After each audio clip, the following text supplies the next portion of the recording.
मासूम शिव भक्त। एक सच्ची कहानी। शंकर एक अनाथ लड़का था। उसको जंगल में रहने वाले शिकारियों के एक गिरोह ने पाला था। वह केवल एक चीज जानता था कि उसे कैसे जीवित रहना है। शिकार करना, जंगल के फलों को खाना और नदी के पानी को पीकर अपने आप को जीवित रखना जानता था। एक दिन वह अपना रास्ता भटक गया और उसने देखा कि कुछ लोग नदी के किनारे पर बने एक पत्थर की आकृति के चारों ओर जोर जोर से चिल्ला रहे हैं। कुछ लोग उस पर फूल, फल और नारियल चढ़ा रहे हैं। शायद उसने सोचा यह कोई मकान होगा जिसमें लोग रहते होंगे, पर यह एक प्राचीन मंदिर था।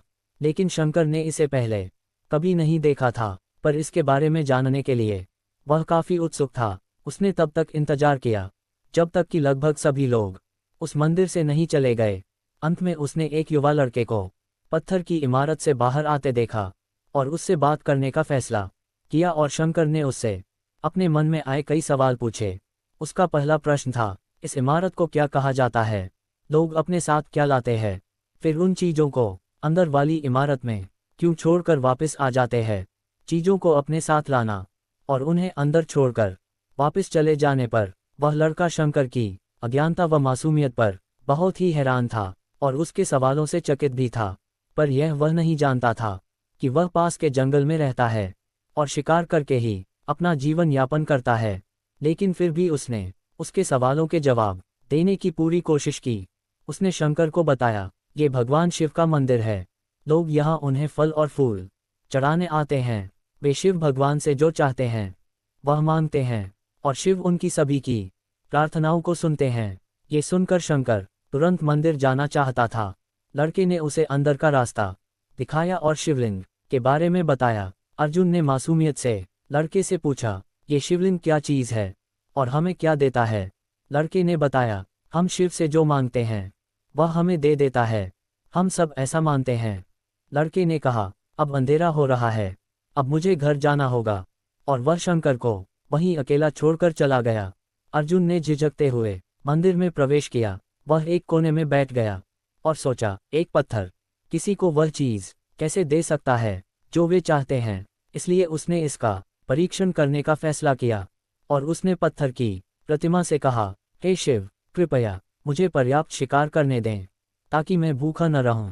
मेरे पास आपको चढ़ाने के लिए कोई फल या फूल नहीं है, लेकिन यदि आप मुझे शिकार देते हैं तो मैं उसे आपके साथ साझा करूंगा। मैं वादा करता हूं कि मैं आपको धोखा नहीं दूंगा। उसने घोषणा की। अगली सुबह शंकर शिकार करने गया। उसने पूरे दिन शिकार की तलाश की, लेकिन उसे कोई शिकार नहीं मिला। वह भूख से तिलमिला रहा था। वह काफी निराश हो गया क्योंकि उसे कोई शिकार नहीं मिला था। दोपहर हो चुकी थी। अब उसे लगने लगा कि मंदिर के लड़के ने उससे झूठ बोला था। फिर भी उसने शिकार जारी रखा। जैसे ही शाम हुई, उसने 2 खरगोशों को अपने बिल में से आते देखा। अर्जुन ने उन खरगोशों को मार डाला। चूंकि उसने शिव भगवान से वादा किया था कि वह अपने शिकार को साझा करेगा, वह मरे हुए खरगोशों में से एक के साथ मंदिर गया। देर हो चुकी थी और मंदिर सुनसान था। शंकर ने मंदिर में प्रवेश किया और जोर से कहा, कृपया आओ और अपना हिस्सा ले लो प्रभु, आपके लिए मैं लाया हूँ। वह वहां बैठ गया और अंधेरा होने तक प्रतीक्षा करने लगा, लेकिन भगवान प्रकट नहीं हुए। शंकर को भूख और नींद आने लगी और उसने खरगोश को मंदिर में छोड़ने का फैसला किया। अगली सुबह जब लोग मंदिर पहुंचे तो उन्हें शिवलिंग के सामने मरा हुआ खरगोश मिला। भक्त बहुत परेशान थे। यह यहाँ कौन लाया है? उसने हमारे मंदिर को अपवित्र करने की हिम्मत कैसे की? उन्होंने खरगोश को बाहर फेंक दिया। अगले दिन शंकर अपनी भूख मिटाने के लिए जंगल में शिकार करने गया, लेकिन इस बार उसकी किस्मत अच्छी नहीं थी और उसे शिकार भी नहीं मिला। उसने सोचा, आज रात को मंदिर जाना चाहिए और शिव से पूछना चाहिए कि उनको खरगोश का भोजन कैसा लगा। अर्जुन यह पूछने के लिए मंदिर गया। जब वह मंदिर पहुंचा तो उसके आश्चर्य का कोई ठिकाना न रहा। उस रात मंदिर में लोगों की काफी भीड़ थी। शिवरात्रि की रात थी, लेकिन शिकारी लड़के को इस बारे में कुछ भी नहीं पता था। शंकर ने चारों ओर देखा और उस युवा लड़के को देखा जिसने उसको मंदिर के अंदर शिव से प्रार्थना करने के लिए कहा था। चूंकि उसे इतने सारे लोगों के आसपास रहने की आदत नहीं थी, उसने वहीं रुकने का फैसला किया और पास के एक बेल के पेड़ पर चढ़ गया। ये एक लंबा इंतजार था। और समय बिताने के लिए उसने पेड़ से पत्ते तोड़कर जमीन पर फेंकना शुरू कर दिया। उसे अज्ञात पेड़ के नीचे एक छोटा सा शिवलिंग था, जिसकी पूजा लंबे समय से नहीं की गई थी। अर्जुन के द्वारा फेंके गए बेल के पत्ते उस शिवलिंग पर गिरे। अर्जुन भजनों से मंत्रमुग्ध हो गया और धीरे धीरे साथ गाना और पंचाक्षरी मंत्र का जाप करना शुरू कर दिया। रात भोर में बदल गई और सभी भक्त मंदिर से चले गए। शंकर पेड़ से उतरा और मंदिर में प्रवेश किया। उसने देखा कि शिवलिंग की आंखों पर लाल निशान थे। वे कुमकुम से थे जो लोगों ने चढ़ाए थे, लेकिन शंकर को यकीन था कि शिव को उनकी आंखों में परेशानी हो रही है। उसने शिव की खेदजनक स्थिति के रूप में जो कुछ भी महसूस किया, उसके लिए उसे बहुत दुख हुआ। वह उनकी मदद करना चाहता था। उसने सोचा, शिव यहाँ अकेले रहते हैं और बीमार होने पर उनकी देखभाल करने वाला कोई नहीं है। जब तक भक्त उनसे मिलने नहीं आते, उन्हें भोजन भी नहीं मिलता। अर्जुन ने एक रात पहले भक्तों को शिवलिंग पर जल चढ़ाते देखा था। प्रभु को ठंड लग रही होगी, शायद वह कांप रहे हैं। उसने सोचा, आखिरकार वह केवल पत्तियों से ढके हुए है।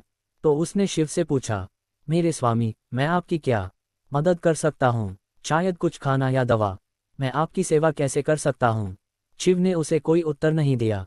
शंकर ने सोचा, भगवान वास्तव में बहुत बीमार है, क्योंकि वह अब उत्तर देने में भी असमर्थ है। वह तुरंत जंगल में गया, कुछ औषधीय जड़ी बूटियों को लाया और लाल निशान पर उनका लेप लगाया, लेकिन कुछ नहीं हुआ। उसने कहा, लगता है कि यह अंधे हो गए हैं।